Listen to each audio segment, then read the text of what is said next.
Good morning. So, andito tayo sa Antalya, Turkey. And so, medyo maganda yung panahon ngayon, hindi pa sobrang init. Kaya dito tayo muna sa beach. So, natatandaan nyo ba nung first video ko, binanggit ko, then upo muna tayo dito. Yeah.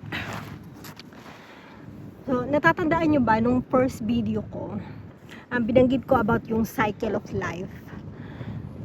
So, sabi ko, bakit ba yung buhay natin parang nagiging recycle na lang? Recycle means yung nung bata tayo, 'di ba? Kailangan natin pumasok sa school. Tapos pagka papasok ka sa school, syempre gigising tayo ng maaga. Tapos sa gabi naman, kailangan mo rin matulog ng maaga kasi kinabukasan may pasok ka pa. Tapos, aminin na natin, nung bata tayo, parang wala tayong masyadong, feeling natin wala tayong freedom kasi bata pa tayo noon. So, ang way ng freedom natin is makagraduate agad. Tapos, makahanap ng trabaho para hindi tayo umasa sa mga magulang natin, 'di ba? So akala natin pagka yung pumasok tayo sa trabaho, nagkaroon na tayo ng sariling salary, akala natin magiging free na tayo, pero hindi. Same process pala, same cycle, same na sistema pagka nasa trabaho ka, pagka nagkatrabaho ka. Kasi ganun din kung ano yung way of life mo nung nag-aaral ka, ganun din, papasok ka, gigising ka na maaga, tapos ganun din sa gabi, kailangan mo matulog na maaga kasi may pasok ka pa kinabukasan, diba? Pinagkaiba nga lang, may sarili ka ng sweldo. So, pero maganda ba yung ganung buhay? I mean, masaya ba tayo sa ganun? Tapos pagka nagkaanak ka, ganun din ang magiging buhay niya. So, kailangan ba manahin ng mga anak yung ganung buhay? Kayo, masaya ba kayo sa ganun? Parang, okay lang naman siguro kung mataas ang sweldo mo, pero aminin na natin na kahit mataas ang sweldo mo, stressful pa rin magtrabaho, di ba? Parang worth it ba? Katulad ng binanggit ko nung last video ko about your money or your life. So, yung susweldohin mo ba? Yung susweldohin natin, worth it ba doon sa sacrifice na ginagawa natin para pumasok sa trabaho? Tapos minsan stressful pa yung trabaho, yung mga katrabaho, yung boss mo, ganyan, yung iniiwasan mo magkamali, parang nakaka-stress yun. Pero hindi na natin i-discuss yun kasi ganoon naman talaga yung sa work environment. Pero ang gusto ko lang i-discuss about yung cycle of life.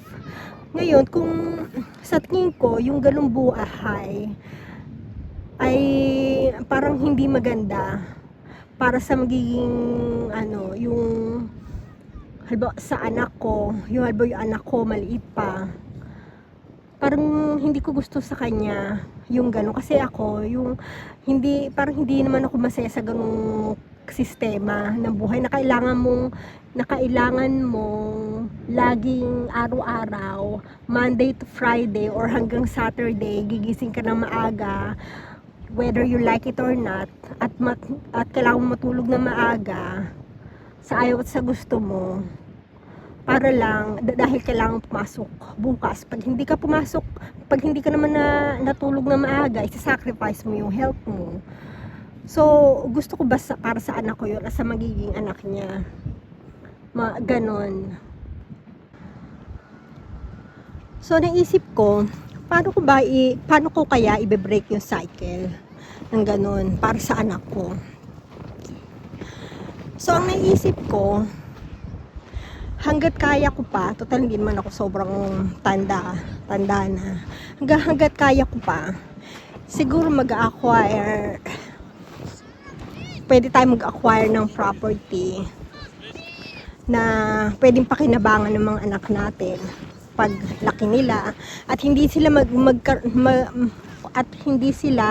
mag-struggle para kakatrabaho, para lang masuportahan yung mga bills like umupa, tapos yung sobrang taas ng kuryente, kailangan mo bayaran yung mga sobrang taas na kuryente.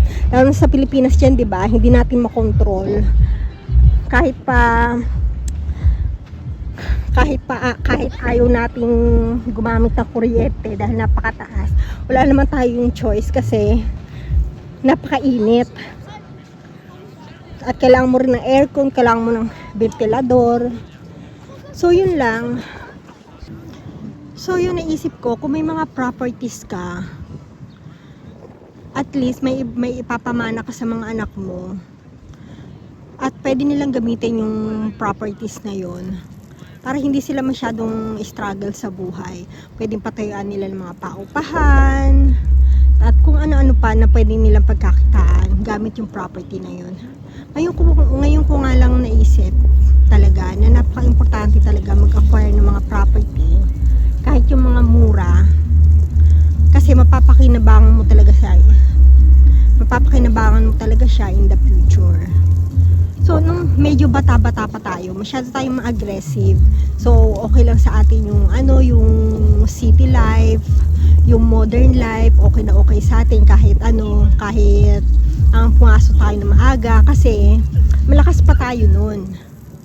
So hindi pa natin nakikita masyado yung future. Pero pala pag umabot ka na sa ganitong age, doon mo pala mararamdaman na hindi na sapat yung ganitong buhay. Kailangan pala baguhin natin yung sistema. Na baguhin natin sa isip natin na kaya mong mabuhay kahit wala kang trabaho. So yun yung malaking palaisipan, syempre. Paano ka mabubuhay kung wala kang trabaho? Dahil yun ang isinaksak sa utak natin. Na hindi ka mabubuhay kung wala kang pera. Para magkaroon ka ng pera, magtrabaho ka or magnegosyo ka, ganun. So, yun lang ang solusyon na karamihan yung binibigay sa atin advice.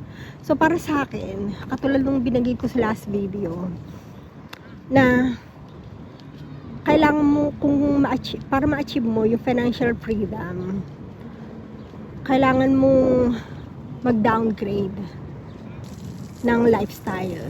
So para sa akin hindi siya kailangan lagi na palakihin mo yung income mo para ma-achieve mo yung financial freedom.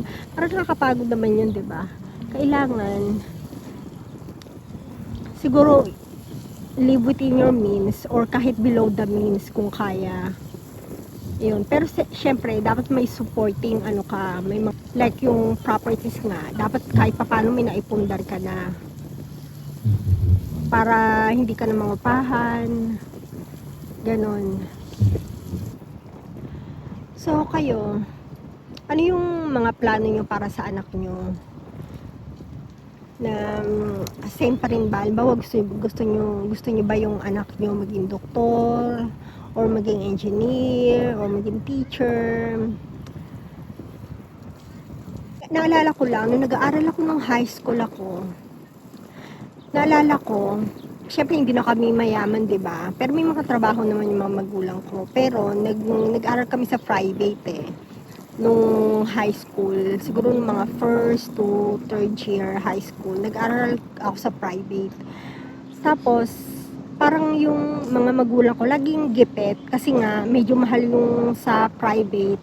Siyempre, yung mga magulang natin, pangarap nila mapag-aral tayo sa private school dahil alam naman natin yung public school natin hindi naman maaasahan, di ba? So, yun. Naalala ko parang lagi silang gipit. Tapos tuwing yung birthday ko, parang laging pasukan. Yung season ng pasukan. Tapos hindi ako naghahanda. Or minsan bihira lang ako maghanda kasi syempre yung pera na gamit na sa pang-enrollment, pambili ng mga school supplies, ganyan. Parang medyo gipit sila lagi pag tuition fee na. So, naisip ko lang lately na ayokong danasin yung ganun na laging gipit. Tas ilang taon yun, bubunuin mo. na kailangan ganun hanggang makatapos yung anak mo sa college, ganun. So, ganun. So, cycle lang. Ganun din magiging kapalaran ng anak mo. So, pag nag-anak siya, kailangan niya magtrabaho ng mabuti dahil kailangan niyang pag-aralin yung anak niya. Ganun. So, ang tanong lang, bakit kailangan ganun? Bakit kailangan manahin ng anak yung ganung klaseng buhay? Na I'm sure yung magulang ko hindi naman nagrereklamo, pero syempre deep in, hindi ko naman sila narinig na nagreklamo na ganun. Pero mahirap yung ganun, 'di ba? Na minsan may promissory note. Siyempre sino ba magulang na gusto mag-submit ng promissory note na ng tuition fee, 'di ba? Kayo, mag-share naman kayo yung opinion nyo about sa cycle of life. Tapos, ayun na ba yung tinatawag nilang rat race? Ano sa tingin nyo? Yung pinapangarap nyo para sa anak nyo, ay yung gusto nyong buhay para sa anak nyo. Okay, yun lang. Thank you.